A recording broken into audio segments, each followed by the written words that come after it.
I am buying a one-bedroom flat on the first floor from the council, which I currently rent for £400 a month. I am buying it for £42,000, which is a 48% discount under the Right to Buy scheme. I have had a lifetime ISA for quite a while now, and my current balance in my LISA is about £32,000. So I'm considering using this towards purchasing the flat from the council. I also have about £10,000 saved outside of my lifetime ISA. Therefore, I can actually buy this flat cash outright. The problem is that I'm planning to get married in the next 2 years. My plan is to save up within the next 2 years and buy a 3-bedroom house. Then I'll move out of the current flat into my 3-bedroom house and list the flat on Airbnb or rent it out. Do you see any obvious mistakes that I should avoid? What would you do in my situation? If you're new here, my name is Abigail. On this channel, I talk about property, investing, and general life hacks. I received this email on the back of the video I made earlier saying I regret buying my first property.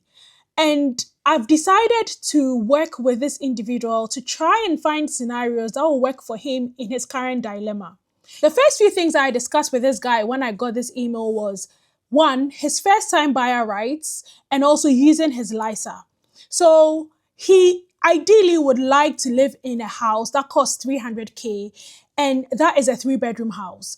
But because he's getting a discount from the government, he's thinking, oh, maybe I can go around this, try and get that instead, get a discount and use the opportunity to make a little money there to end up in my 3-bedroom house, hopefully in 2 years when he gets married. But I said to him, okay, your first time buyer rights of stamp duty benefits. If you bought your £300,000 house right now, you would pay no stamp duty. But if you are buying that £300,000 house after 2 years when you already own the 1-bedroom flat, the stamp duty will be £20,000. But if after 2 years he sells the property, so the 1-bedroom flat, and then decides to buy the 3-bed after that, assuming that it's still 300k, the stamp duty will now be £5,000. So he's losing his stamp duty benefits as a first-time buyer for the ideal property that he wants to live in because he's trying to buy this discounted flat from the council. I decided to go through the rules around the Right to Buy scheme that affect him with the plans that he wants to execute. The first one is, you cannot rent out a flat you bought through the Rent to Buy scheme immediately, as it is intended for you to live in. You must live in the property as your main residence for a set period, often 5 years for a right to buy purchase. Secondly, you will have to pay back some or all of the discount you got if you sell your right to buy home within 5 years of buying it. Number 3, if you sell your home within 10 years of buying it through the Right to Buy scheme, you must first offer it to the landlord, which is the council.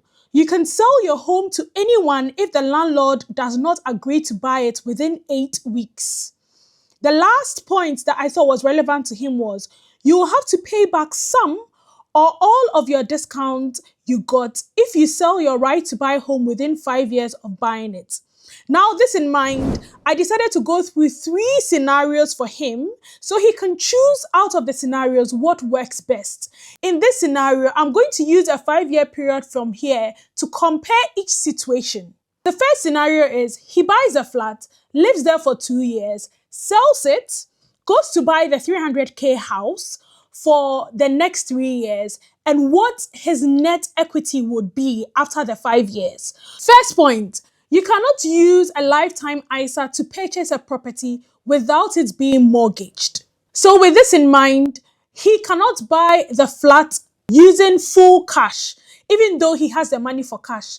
He has 32k in his lifetime ISA, so he can use that to contribute to the buying of the flat and also get a mortgage for £10,000 towards the buying of the flat, making it £42,000. In this case, this scenario assumes that he pays off the £10,000 within the first 2 years. So using a mortgage rate of about 4.5% and a mortgage loan of £10,000, he will be paying an amount of £436 £0.48 a month after buying it, and he's going to pay this amount for 2 years. At the end of the 2 years, he would have paid the 32,000 down payment, £10,000 that he loaned, and £475.52 interest he paid over the 2-year range that he paid the mortgage. All in all, he would have put 42,475 into this property. Now, let's assume he's able to successfully sell it after 2 years. But because he is selling in the second year, the rules around right to buy claim that he should pay 80% of the discount he received back to the council because he sold it in the second year. Now, let's assume after 2 years, the full market value of the flat is still the same price as he bought it for. So given he got a 48% discount and it was 42,000, the full market value is actually 80,769. So if after 2 years he sells it for 80,769, he needs to pay back 80% of the discount he initially got from the council and will have 50,745 left in cash. So he put into this property in total £42,475, but after selling it and paying off everything he needed to pay off, he got back 50,754. What does that mean? Because he took advantage of the discount, he's actually made a slight profit of 8,279. So he can pick his new 50,000 and go and buy a property that he actually desires. Let's assume that the property that he wanted to buy, which was a 3-bedroom house for his new family, is still 300,000. He would pay stamp duty of 5,000 to buy a £300,000 house, meaning he would have 45,754 as the down payment for this house. That means he's going to loan 254,246 from the bank as mortgage for his 300k house for the next 3 years, because we are using a 5-year period. Assuming the interest rate is 4.5% and he takes it for 28 years, that means his monthly mortgage payments in his new house would be 1,283.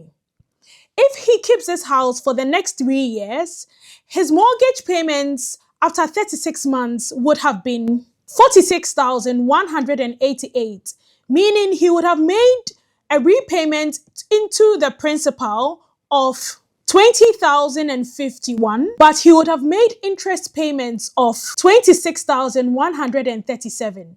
So if I add how much he would have accrued in equity altogether for this 300k house, it would be 70,805. Bear in mind, I've not added solicitor costs because he would have had to use a solicitor for the first purchase and the second purchase, and I'm not adding any other costs. That ends scenario 1. Scenario 2, he buys a 3-bedroom house that he actually would love to live in and forgets about this offer from the council, getting a 48% discount on this 1-bedroom flat, because he's thinking, see, there's too many restrictions. My idea is to rent it and I can't even rent it. So if I buy it, I'm stuck with this property and I don't really want to live there because I'm looking to get married ASAP.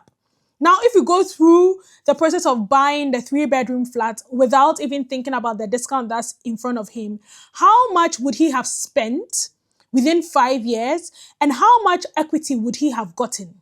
So let's assume it's still a 300k house. He puts down 32k as his down payment. That means he borrows 268,000 from the bank as a mortgage over a 30-year period, and we assume that his rate that he gets is 4.5%. In this case, his monthly payment is going to be 1,357.92. After a 5-year period, he would have paid 23,696 towards his principal, and therefore his full equity would be 55,696. Scenario 3, Scenario 3 is that for the 5 years, he lives in this one-bedroom flat. He gets married, he convinces his wife, he says, see, I'm getting a deal for this, so we are going to live here for 5 years. I will get the discount and then I will sell it after 5 years and we can move into our dream home, which is a 3-bedroom house, which costs 300K. I'm assuming it still costs 300K after 5 years. I know things can change, but we are just making some assumptions to be able to go through this scenario. So in this case, he still buys the one-bedroom flat for 42K for a 48% discount. So he uses his lifetime ISAs 32K. He gets a loan for 10K from the bank as a mortgage, because if he uses his LISA, he needs to make sure that the house he's buying is mortgaged. He spreads that mortgage of £10,000 over 5 years. If he does this, his monthly payments would be 186.43. And at the end of 5 years, he would have paid the mortgage back. And the full amount he would have paid the mortgage lender would be 11,185.8. Now, because he currently pays rent of £400 in this current property, I would advise that he puts aside the excess that he is making, because he's now mortgaged £10,000 of this property for 5 years. This will make 213.57 that he's saving because he's put himself in this arrangement. If this arrangement wasn't there, he would have been paying a full £400 as rent for living in that one-bedroom flat. So if he puts that aside and multiplies it by 60 months where he's saving this money, he would have saved 12,814 on the side, because he decided to buy this at a discount and live there with a 10,000 mortgage spread over 5 years. Now, after 5 years, he decides to sell this property. And let's say he's also able to sell it only at the price that he bought it for, which is 80,769. That means if he sells the house at 80,769, he doesn't pay anything back to the council because he sold it after 5 years. And he would have put in 43,185.8. So just by squeezing and living there for 5 years, being uncomfortable because he probably wanted to move into a bigger property, he would have accrued 37,583.2 profits after selling this house at the same price that he bought it for, just because he got it at a discount. Now, if he was smart and put aside the excess he was getting because now his outgoings had reduced, that means that he now has extra 14,614 that he has saved.